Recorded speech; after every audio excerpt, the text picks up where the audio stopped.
Sabi niya, minura niya ho ako ng PI eh. Sabi niya, PI, gago ka. Bigla kang pupreno kung hindi ka pa naman huminto ng bigla, hindi kita mababangga. Nagsabi ka daw sa kanya ng putang ina? Wala po akong sinabi. Ha? Wala po, Your Honor. Wala po. Yung totoo lang po sinasabi ko. Kung ano po yung interview sa akin ni Katonying, yun din po sasabihin ko sa inyo. Sige. Sinuntok niya po yung bubong ng kotse ko. Na nakagwantes po siya ng pang-motorsiklo, yung may mga knuckles po, yung plastic. UP naman po, kitang-kita naman po ng mga investigador eh. Si ni Mr. Gonzales, naka-glove si Mr. Banjola na pang-motor na may knuckles. Tama po yun? Yes, Your Honor. Kasi meron ho kaming picture na nakuha. Paki-flash na lang po. Pwede paki-flash yung picture para lang close-up image. Parang wala naman siya. May suit ba kayong guantes nun, Mr. Banjola? Naka-guantes ka nun? Naka-gloves ka? Wala pa akong gloves sa... Ayan, Your tama Honor. ba ito? Ito bang nakikita mo? Wala pa akong gloves kasi... Trato ngayon, yan yung incident. Wala ka talaga gloves. Wala pa akong gloves. Ayun po, yun lang, Mr. Chair. Kasi yung po sinabi ni Mr. Gonzales, may glove siya na may knuckle. Mr. Gonzales, Yes, Your Honor. this picture won't lie.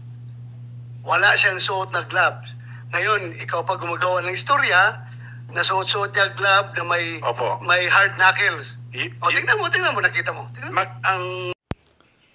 Magandang araw mga kaibigan. Sa wakas, nagpakita na, lumantad na si Mr. Wilfredo Gonzales sa Senate hearing. Ngayon, ginaganap pa. Grabe, lumutang ang kanyang kasinungalingan. Kung ano ang pagsisinungaling niya sa interview niya kay Katonying, pinanindigan niya na. Yun din ang kwento niya sa Senate hearing na ang dali niyang nabuking. Yung nagsabi ng PI, nako, napakinggan ko yung unang pahayag ni Mr. Alan Banjola, yung siklista. Mabait na tao ito. Hindi ako naniniwala na nagsabi ng PI. Ito, yung naka-gloves na ang description ni Mr. Gonzales, yung may knuckles na yung pang-motor, ganun daw ang suot na gloves ni Mr. Banjola. Booking. Dahil may video, may picture, papakita, walang gloves si Mr. Banjola nung incidenting yun. Grabe talaga pagkasinungaling nitong... Ay, nako. To hear your version of the incident from nagsimula hanggang natapos.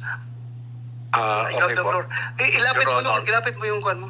Yes, Your Honor. Okay. Galing po ako ng trabaho. Almost 2 years na po akong bumabagtas to sa Espanya, pauwi sa bahay ko po. Pagka-approaching po ng UDMC o Welcome Rotonda, yung bike lane po, minsan natatapakan po ng dalawang gulong sa right side ng mga kotse. Dahil pag ganun po kami ng E. Rodriguez eh. Pumreno po yung nasa harap ko, pumreno din po ako. Maya-maya gumalabog po yung kotse ko. Pagkalabog po ng kotse ko, tinignan ko sa salamin kung ano yung nakabangga sa akin. Hinandbrake ko, binuksan ko yung kotse ko po, bumaba ako. Pagtayo ko sa kotse ko, Your Honor, nakita ko bisikleta. Sabi niya, minura niya ho ako ng PI eh. Sabi niya, PI, gago ka. Bigla kang pupreno kung hindi ka pa naman huminto ng bigla, hindi kita mababangga. Dali nagsabi ka daw sa kanya ng putang ina? Wala po akong sinabi. Ha? Wala po, Your Honor. Wala ba? Kung mayroon man pong siguro bumangga sa kotse ni Ginong Gonzales, malamang po hindi ako yun. Kasi nasa right side po ako ng bike lane. Right side ka. Opo. So hindi mo siya nabangga sa likuran, sa gilid ka. Hindi po. So anong nakita mo? Kaya continue. Tapos po, sabi ko sa kanya, pinalik ko po lang yung GAGO na mura niya. Ito, Mr. Gonzales, ha? Opo.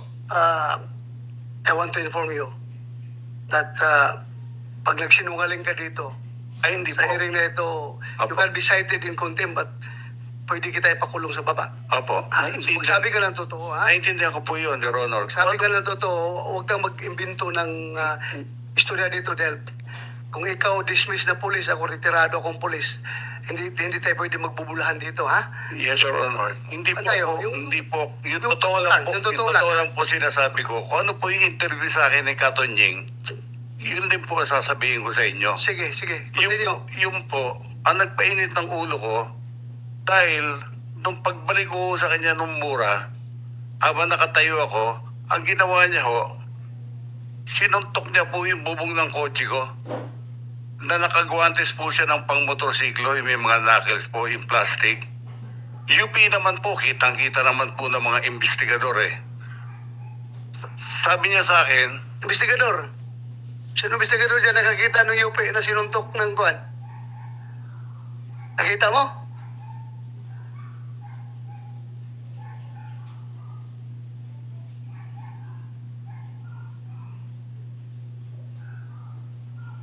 May dent. Saan banda?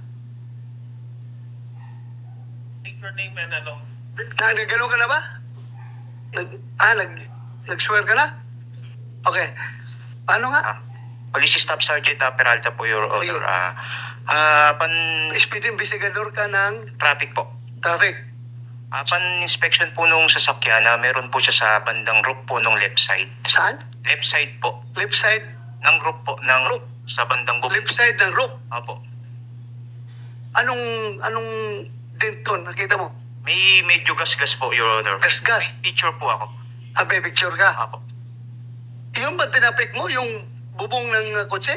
Hindi po, gilid lang ng kotse po. Gilid ng Nasa kotse right ang side sinabi po mo? ako ng bike lane eh. Nasa Ha? kanan po kasi yung bike lane eh. Ito ha, Willie Gonzales at saka Alan Banjola. As far as both of you are concerned, wala na tayong problema.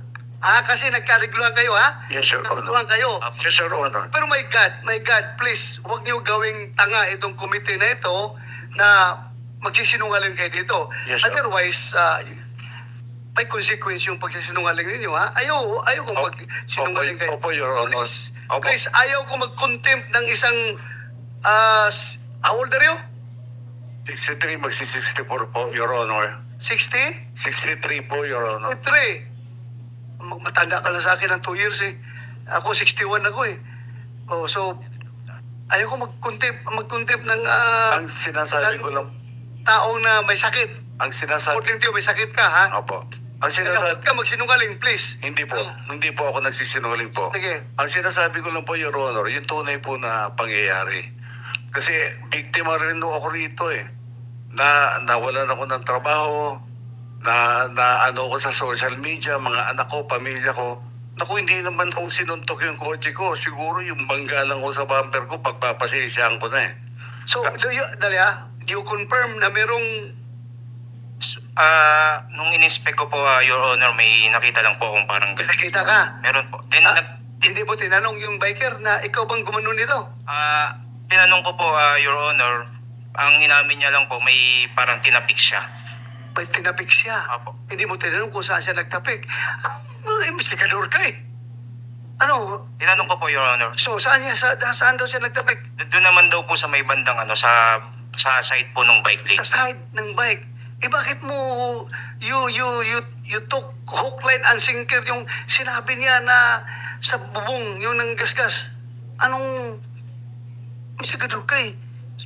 Kung inayos mo yung trabaho mo, dapat pagdating dito sa investigasyon na ito, sikat ka na investigador dahil ginawa mo lahat. Pero ngayon, magdududa ang tao sa iyo na baka may pinapaboran ito investigador na ito. Dahil hindi tinanong talaga kung saan ang kinalabog niya. But anyway, sige. Continue, Willie. Continue. Pagkatapos po noon, dinerty finger po niya ako, umabol ka kung kaya mo. Sumakay po ako sa kotse ko, agad hinabol ko po siya.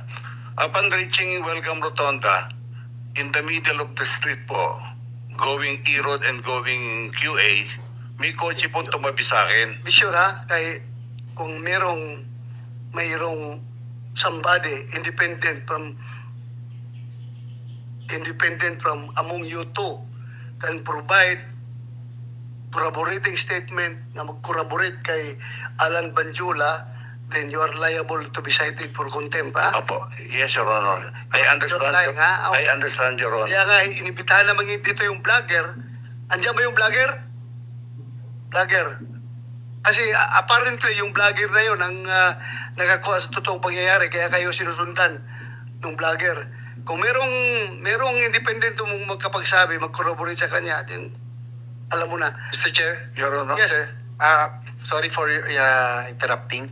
Pero ang sabi kasi ni Mr. Gonzales, naka-gloves si Mr. Banjola na pang-motor na may knuckles. Knuckles. Tama po yun? Yes, Your Honor. Kasi meron ho kaming picture na nakuha. Paki-flash na lang po. Pwede paki-flash yung picture para lang yung image. Yan po, parang close-up image. Parang wala naman siya. May suit ba kayong guantes nun, Mr. Banjola? Naka-guantes ka nun? Naka-gloves ka? Wala pa akong gloves sa... Ayan, Your tama Honor. ba ito?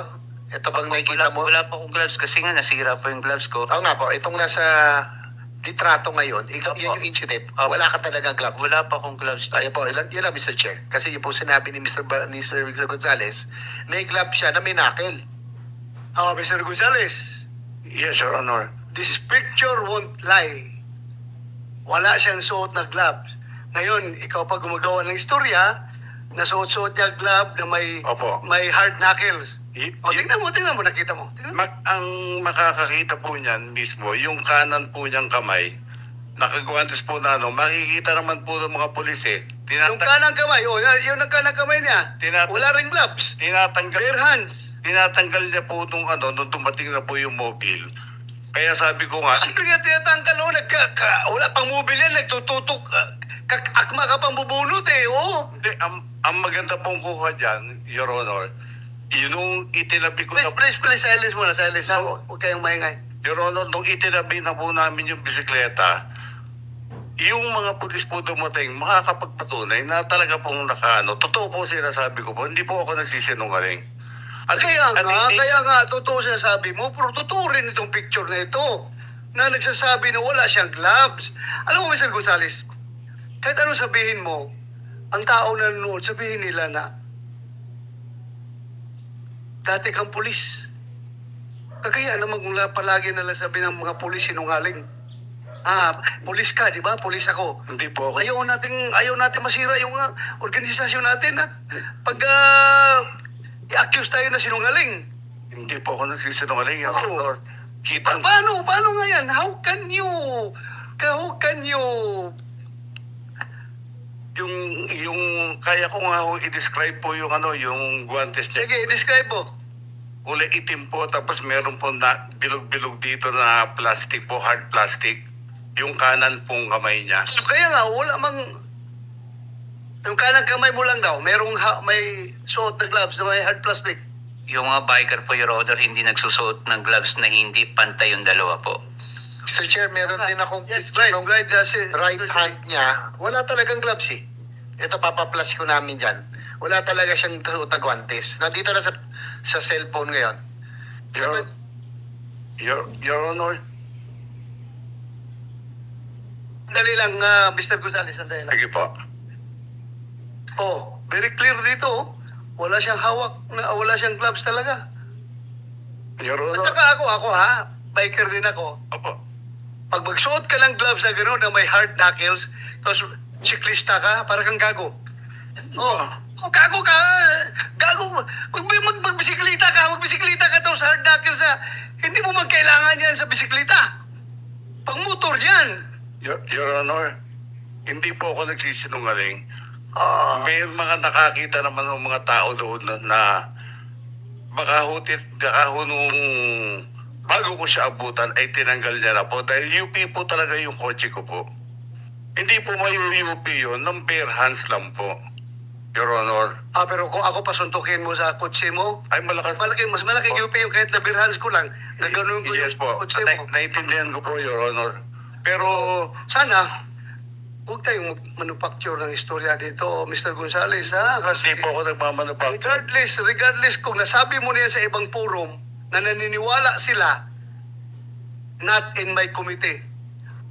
you cannot fool this committee, ha? Yes, Your Honor. Very clear yung nakikita doon sa picture na wala siyang gloves. Yun nga ho ang problema ko. At the time of the incident po, magkaharap po kami. Nung sinuntok po niya, harap po ako.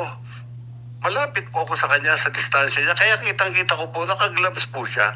Mamatay man po ang buong pamilya ko. Hindi So, po kung idamay pamilya mo sa kasinungalingan mo, Hindi po ako nadamay mo pa yung pamilya mo. Hindi po kasi ako nagsisinungaling, Your Honor. Pamilya mo, idadamay mo kung magsinungaling ka. Oh, yan o. Tingnan mo yung picture na yan, o. Oh, walang gloves yung right hand niya. Sa incident na po yan, Your Honor. Second incident, Your O Honor. ibig mong sabihin, from yung pagtapik niya ng kotse niya, tinapon niya yung gloves niya, tapos tuloy-tuloy siya magbike. Ang mahal ng gloves na yun, ha? Yung may nakil, itatapon niya. Hindi ko po alam kung nilagay niya po sa belt bag niya o saan po. Pero basta ako po nagsasabi po ako ng totoo sa inyo, Your Honor. Mataas po respeto ko po sa inyo. Yes, yes. Wala na tayo dyan sa respeto. Ako rin magrespeto rin ko sa'yo. Kapwa tao kita. Nagrespeto ako sa aking kapwa. Pero kung halata naman masyado na nagsisinungaling ka dito, I cannot out of respect to this committee, hindi ko rin tatanggapin yung sinasabi mo. Hindi rin ako maniniwala talaga. Sige lang, continue. Anyway, after that, please. Tapos po, sumakay po ako sa kotse ko. Hinabol ko po sana siya. Nag-isip po ako, baka madamay pa yung trabaho ko, gulo. Bagong opera din ako sa